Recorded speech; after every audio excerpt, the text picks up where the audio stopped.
అందరికీ నమస్కారం. నేను మీ జర్నలిస్ట్ మురళిని. పిఠాపురం నియోజకవర్గంలో పవన్ కళ్యాణ్ గెలిచిన తర్వాత అభివృద్ధిని పక్కన పెట్టారా? పిఠాపురం నియోజకవర్గ ప్రజలందరూ కూడా పవన్ని ఎందుకు గెలిపించామని తలలు పట్టుకుంటున్నారా? అసలు పవన్ కళ్యాణ్ ఏం చేస్తున్నారు? పిఠాపురానికి ఏమీ చేయకుండా తను దిశానిర్దేశం ఏంటి? అసలు ఏం చేయాలని అనుకున్నారు? ఈ విషయాలన్నీ ఇప్పుడు మాట్లాడదాం. పిఠాపురం నియోజకవర్గం చాలా ప్రశాంతమైన నియోజకవర్గం. ఎంతోమంది నాయకులు వచ్చారు, ఎంతోమంది వెళ్ళారు. పోయిన ఎలక్షన్లో, అంటే మొన్న జరిగిన ఎలక్షన్ కాకుండా అంతకుముందు జరిగిన ఎలక్షన్లో వైసీపీ ప్రభుత్వానికి పీఠాన్ని కట్టబెట్టారు ఆ నియోజకవర్గ ప్రజలు. ఈ పీఠాన్ని కట్టబెట్టిన తర్వాత పిఠాపురం నియోజకవర్గానికి ఎంతో మేలు చేకూరుతుందని ఆశించారు. అభివృద్ధి శూన్యం. క్షేత్రస్థాయిలో అసలు ఏమీ జరగలేదు.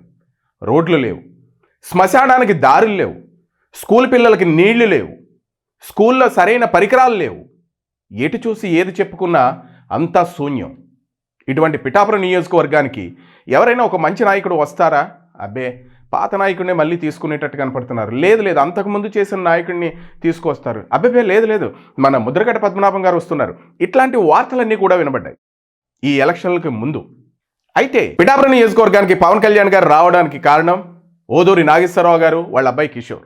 2021 సంవత్సరంలో అప్పటి నుండే పవన్ కళ్యాణ్ గారు అంటే ఒక రకమైన అభిమానం ఉండి, ఆ అభిమానంతోనే పవన్ కళ్యాణ్ గారు చుట్టూ తిరుగుతూ, మా పిఠాపురం నియోజకవర్గంలో మీరు పోటీ చేస్తే మేము అభివృద్ధికి చాలా దగ్గరగా ఉంటాం, మీలాంటి నాయకుడు మా పిఠాపురం నియోజకవర్గానికి వస్తే లక్షల మెజారిటీతో గెలిపించుకుంటామని చెప్పి పిఠాపురం నియోజకవర్గం వైపు పవన్ కళ్యాణ్ గారి దృష్టి మరలేటట్టు చేశారు. కట్ చేస్తే పిఠాపురం నియోజకవర్గంలో పవన్ కళ్యాణ్ గారు నామినేషన్ వేసి అఖండ మెజారిటీతో గెలుపొందడం అంతా జరిగిపోయింది. అప్పటి రోజుల్లో అప్పటి అధికారంలో ఉన్న పార్టీలు ఓట్లకు ఎన్నో డబ్బులు ఖర్చు పెట్టినా, మరి తనకున్న పలుకుబడితో ఎంతో విశాలమైన హృదయంతో జనాలకి, ప్రజలకి, వీళ్ళందరికీ సేవ చేస్తానని వచ్చిన పవన్ కళ్యాణ్ని పిఠాపురం నియోజకవర్గంలో ఉన్న ప్రజలు ఉన్నత శిఖరాలపై కూర్చోబెట్టారు. మరి పవన్ కళ్యాణ్ పిఠాపురం నియోజకవర్గానికి ఏం చేశారు, ఏం చేస్తున్నారు ఇప్పుడు చూద్దాం. చాలామంది నాయకులు మాట్లాడుతున్నారు.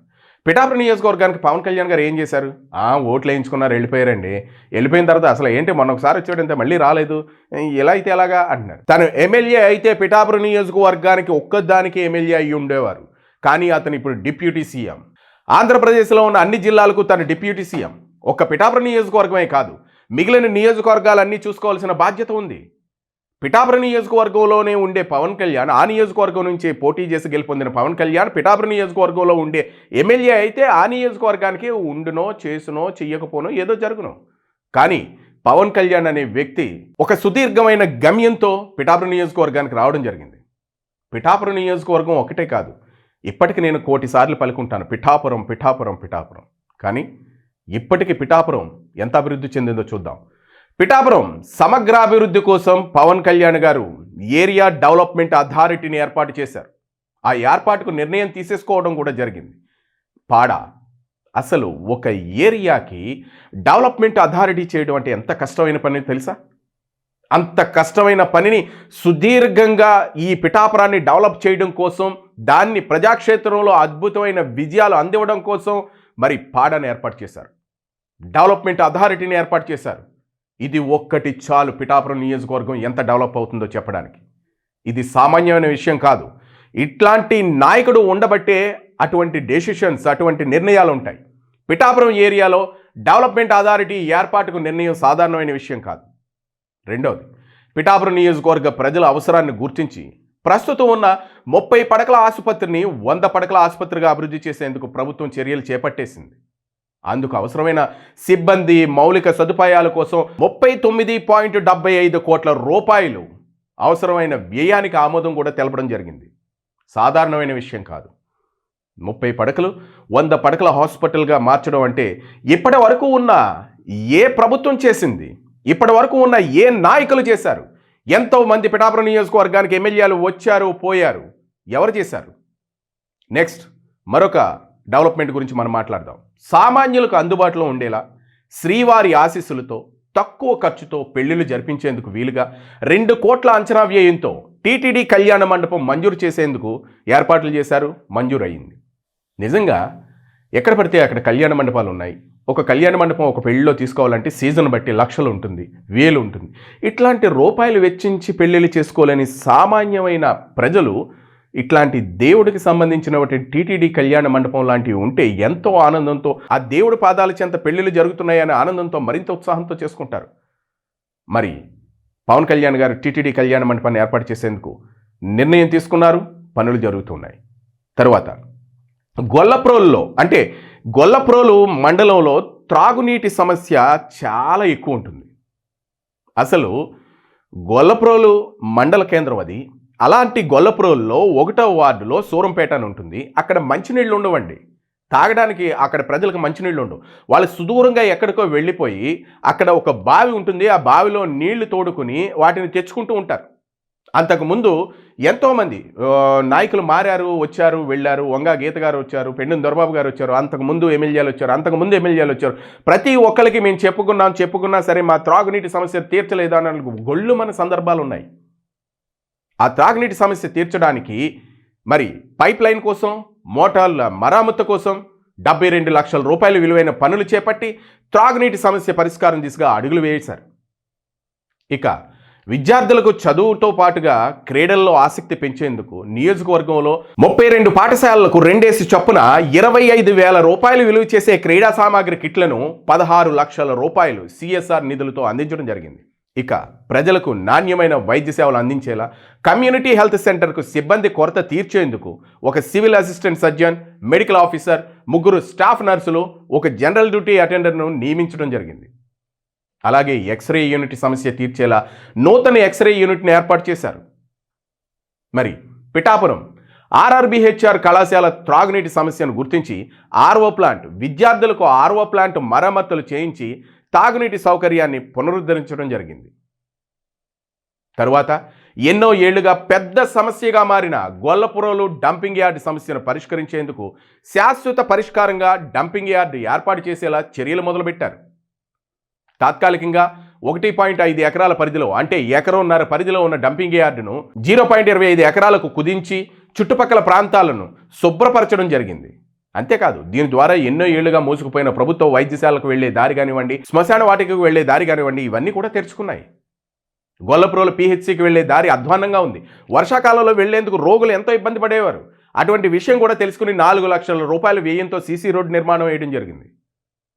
ఇక 449 మంది చదువుతున్న గొల్లప్రోలు ప్రాథమిక పాఠశాలలో త్రాగునీటి సదుపాయం లేక ఇబ్బంది పడుతున్న సమయంలో మంచినీటి బావిని గుర్తించి 4 లక్షల రూపాయల సిఎస్ఆర్ నిధులతో బావి నుండి పైప్ లైన్ ద్వారా నూతన ఆర్ఓ ప్లాంట్ని ఏర్పాటు చేసి స్వచ్ఛమైన రక్షిత నీటిని విద్యార్థులకు అందించడం జరిగింది.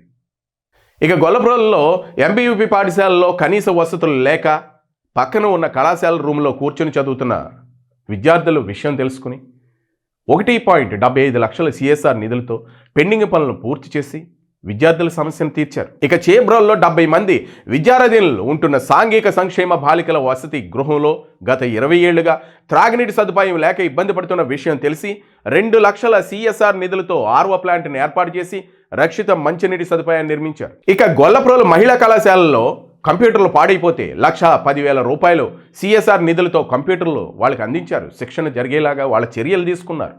ఇక ఆ పక్కనే ఉన్న తాటిపర్తి జడ్పీహెచ్ఐ స్కూల్లో ప్రమాదకరంగా కరెంటు స్తంభం ఉంది. తరచుగా విద్యుత్ షాక్ కొడుతున్న విషయం తెలిసి 65,000 రూపాయలు సిఎస్ఆర్ నిధులతో స్తంభాన్ని వేరే చోటకు మార్చి రక్షణ ఏర్పాటు చేయడం జరిగింది. ఇక తాటిపర్తి జడ్పీ హై స్కూల్ విద్యార్థులు ప్రతి సంవత్సరం 10వ తరగతి పరీక్షా కేంద్రానికి వెళ్ళాలంటే 15 కిలోమీటర్ల దూరం వెళ్ళాలి. అటువంటి పరిస్థితి తెలిసి ఇకపై అదే తాటిపర్తిలో జడ్పీ హై స్కూల్లోనే పరీక్ష రాసేలా పరీక్షా కేంద్రాన్ని ఏర్పాటు చేశారు. ఇక కొత్తపల్లి మండలం కాలువదొడ్డి వెంకటరాయపురం ప్రాథమిక పాఠశాలలో 80,000 సిఎస్ఆర్ నిధులతో వాటర్ ప్యూరిఫైర్లు ఏర్పాటు చేసి త్రాగునీటి సమస్యను పరిష్కరించారు. ఇలా చెప్పుకుంటూ పోతే ఎన్నో. అదే కొత్తపల్లి మండలం నాగులపల్లి జడ్పీహెచ్ఎస్ పాఠశాలలో విద్యుత్ సమస్యను పరిష్కరించేలా సిఎస్ఆర్ నిధులతో విద్యుత్ సౌకర్యం కల్పించి 170 మంది విద్యార్థులు ఇబ్బంది తొలగించడం జరిగింది.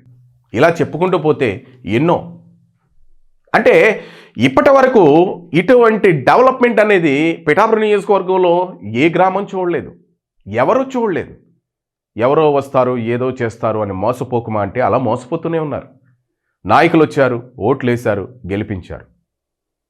ముఖ్యంగా చెప్పాలి అనంటే ఒక వీధిలో ఉన్న చెత్త తీయాలి అనంటే అక్కడ ఉన్నటువంటి ఆ ఏరియాలో ఉన్నటువంటి పంచాయతీ సిబ్బంది ఎవరైతే ఉన్నారో వాళ్ళకి కూడా జీతాలు ఇవ్వలేని పరిస్థితి. మొన్నటి వరకు జీతాలు ఇవ్వకపోతే ఎవరు పనిచేస్తారు? డబ్బులు లేకపోతే పంచాయతీ దగ్గర ఏమి ఉంటాయి, ఏమి పరికరాలు ఉంటాయి? వాళ్ళు శుభ్రం చేయడానికి కనీస టూల్స్ ఉండాలి కదా. ఏమీ లేకుండా గ్రామాలని శుభ్రం చేయాలి, డ్రైనేజీలను శుభ్రం చేయాలి, దోమల బెడద ఎక్కువగా ఉంటుంది, జబ్బులు ఎక్కువగా ఉంటున్నాయి, జ్వరాలు ప్రబలుతున్నాయి, ఎన్నో విషయాలు. మన ఎలక్షన్ జరిగేంత వరకు పేపర్లన్నీ గోలెట్టాయి, న్యూస్ ఛానల్ అన్నీ గోలపెట్టాయి. కూటమి ప్రభుత్వం వచ్చిన తర్వాత పిఠాపురం నియోజకవర్గంలో పవన్ కళ్యాణ్ గారు పిఠాపురం నియోజకవర్గం నుంచి పోటీ చేయడం పిఠాపురం నియోజకవర్గ ప్రజల అదృష్టం. ఇప్పుడు భీమవరం గాజువాక ప్రజలు ముక్కును వేలేసుకుంటున్నారు, వాళ్ళు చాలా బాధపడుతున్నారు. అయ్యో, మాకు ఇచ్చిన అవకాశాన్ని మేము సద్వినియోగం చేసుకోలేకపోయామే, తనని గెలిపించుకోలేకపోయామే, అభివృద్ధి అంటే ఏంటో మేము తెలుసుకోలేకపోయామే, చూడలేకపోయామే. పిఠాపురం నియోజకవర్గ ప్రజలు ఎంత గొప్ప అదృష్టవంతులు అని ఫీల్ అవుతున్నారు. నిజమే, నిజంగా చెప్పాలి అంటే పిఠాపురం నియోజకవర్గ ప్రజలు అదృష్టం. చాలామంది అంటున్నారు పవన్ కళ్యాణ్ గారు పిఠాపురం రావడం లేదని. పిఠాపురం రావక్కర్లా, తన పనులు చేయడానికి, లేదు అతను ఉంటే ఏ విధంగా పనులు ముందుకెళ్తాయో, లేదు నియోజకవర్గ ప్రజలకి ఏదైనా ఇబ్బంది వస్తే పవన్ కళ్యాణ్ గారి దగ్గరికి వెళ్ళి చెప్పుకోవచ్చు కదా, అలా చెప్పుకుంటే మాకు కొన్ని సమస్యలు తీరుతాయి కదా అని అనుకునే వాళ్ళందరికీ కూడా పవన్ కళ్యాణ్ గారు లాంటి స్థానంలోనే ఇన్ఛార్జిని నియమించారు. మర్రెడ్డి శ్రీనివాస్ అనే ఒక వ్యక్తిని ఇన్ఛార్జిగా పెట్టారు.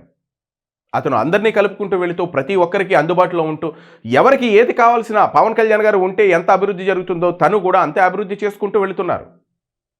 ప్రతి ఒక్కరిని పలకరిస్తున్నారు. ప్రతి ఊర్లో ఏ పనులు జరుగుతున్నా అతను వెళ్ళి అటెండ్ అవుతున్నారు. అక్కడ ఉన్న సమస్యలు తెలుసుకుంటున్నారు, అక్కడ ప్రభుత్వం దృష్టిలో పెడుతున్నారు, అక్కడ అభివృద్ధిని చూపిస్తున్నారు, అభివృద్ధి దిశగా అడుగులు వేస్తున్నారు. పవన్ కళ్యాణ్ గారు పైన ఉంటూ, అంటే అమరావతిలో ఉంటూ లేదా మన రాజధానిలో ఉంటూ ఇక్కడ కూటమి ప్రభుత్వం చేయాల్సిన పనులు చాలా ఉన్నాయి. ఈ పనులన్నింటినీ చేయాలి అని అంటే ఈ 5 సంవత్సరాలు కూడా సరిపోకపోవచ్చేమో. ఎందుకోనంటే అంత కుళ్ళు ఉంది, అంత వేస్ట్ ఉంది. ఈ వేస్ట్ని అంతటినీ తీసి అక్కడ మంచిది పెట్టాలి, మంచిది నిర్మించాలి అని అనుకుంటే అక్కడ చేయాల్సింది క్షేత్రస్థాయిలో చాలా ఉంది. అది మనందరికీ తెలియదు. ఓట్లు వేసేసాము, వెళ్ళిపోయారు, అయ్యో మనకు కనిపించడం లేదు, ఇక్కడికి వస్తే బాగుండు కదా అని అంటే ఇక్కడికి వస్తే ఏమవుతుంది? పవన్ కళ్యాణ్ గారి మీద పడడం, ఫోటోలు తీసుకోవడం, లేదు పవన్ కళ్యాణ్ గారి చుట్టూ తిరగడం, వీటితో సరిపోతుంది. తన పని తను చేసుకోనివ్వట్లేదు. తను ఎన్నోసార్లు చెప్పుకొచ్చారు. ఇక్కడే కాదు, ప్రతి ఏరియాలో కూడా ఇదే ప్రాబ్లం. ఎందుకోనంటే మొన్న అల్లూరి సీతారామరాజు ఆ జిల్లా వెళ్ళారు, అక్కడ రోడ్లు వేశారు, అలాగే డ్రైనేజీలు వేశారు, ఇవన్నీ వేశారు. అక్కడ కూడా తను ఎన్నోసార్లు చెప్పారు, నా పని నన్ను చేసుకోనివ్వండి, ఇది నా పని కాదు మీ పని, మీరు ఎట్లా ఇబ్బందులు పెడుతూ నా చుట్టూ తిరుగుతూ నాకు ఏ పని చేయకుండా నన్ను ఇబ్బందులు పెడుతూ ఉన్నారంటే మీ అభివృద్ధి ఆగిపోతుంది అని చెప్పుకొని వచ్చారు. అందుకనే పిఠాపురం నియోజకవర్గ ప్రజలు ఇట్లా అభివృద్ధి చూపించాలి అని అంటే పవన్ కళ్యాణ్ గారే ఉండక్కర్లేదు. ఆ ప్లేస్లో ఇన్ఛార్జిని నియమించారు, మర్రెడ్డి శ్రీనివాస్ గారు ఉన్నారు. మరి శ్రీనివాస్ గారితో చెప్తే పవన్ కళ్యాణ్ గారితో చెప్పినట్టే. ఎందుకనంటే ఏ రోజుకు ఆ రోజు అభివృద్ధి ఎంత జరిగింది, ఇంకా చేయాల్సింది ఎంత ఉంది, ఇంకా ఏమేమి చేయాలి, ఇవన్నీ కూడా మర్రెడ్డి శ్రీనివాస్ గారితో పవన్ కళ్యాణ్ గారు నిత్యం మాట్లాడుతూ ఉంటారు. పవన్ కళ్యాణ్ గారు వస్తే ఎంత పనులు జరుగుతాయి, ఎన్ని పనులు జరుగుతాయి, ఎంతవరకు అభివృద్ధి జరుగుతుందో మర్రెడ్డి శ్రీనివాస్ గారు ఉన్నా అంతే జరుగుతుంది. ఎందుకనంటే పైన ఉన్నది పవన్ కళ్యాణ్ గారు కదా. కూటమి ప్రభుత్వం ఏర్పాటు అయిన తర్వాత పిఠాపురం నియోజకవర్గంలో ప్రజలందరూ కూడా చాలా అదృష్టవంతులనే చెప్పాలి. క్షేత్రస్థాయిలో ఇంత అభివృద్ధి జరిగింది అని అంటే ఒక్క 6 నెలల్లో ఇంత అభివృద్ధి చేసిన ప్రభుత్వం ఇప్పటి వరకు ఎక్కడా లేదు అని చెప్పుకోవాలి. 5 సంవత్సరాలు, 10 సంవత్సరాలు, మరి అలాగే అంతకు ముందున్న 5 సంవత్సరాలు, ఇట్లా ప్రభుత్వాలు వచ్చాయి వెళ్ళాయి, నాయకులు వచ్చారు వెళ్ళారు, ఎక్కడా ఇటువంటి అభివృద్ధి అనేది కనిపించలేదు.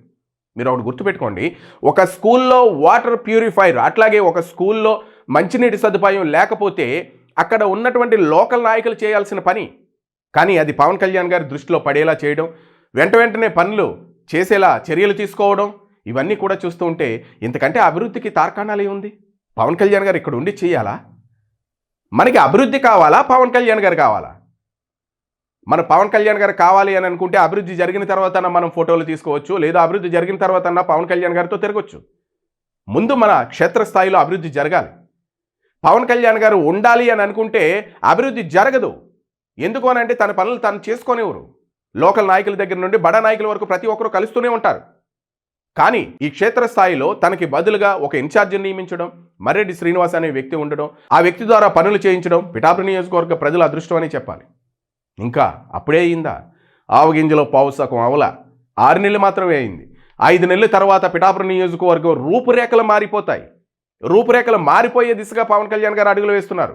అందుకనే పిఠాపురం నియోజకవర్గ ప్రజలందరూ కూడా చాలా బిందాస్గా, సంతోషంగా ఉన్నారు.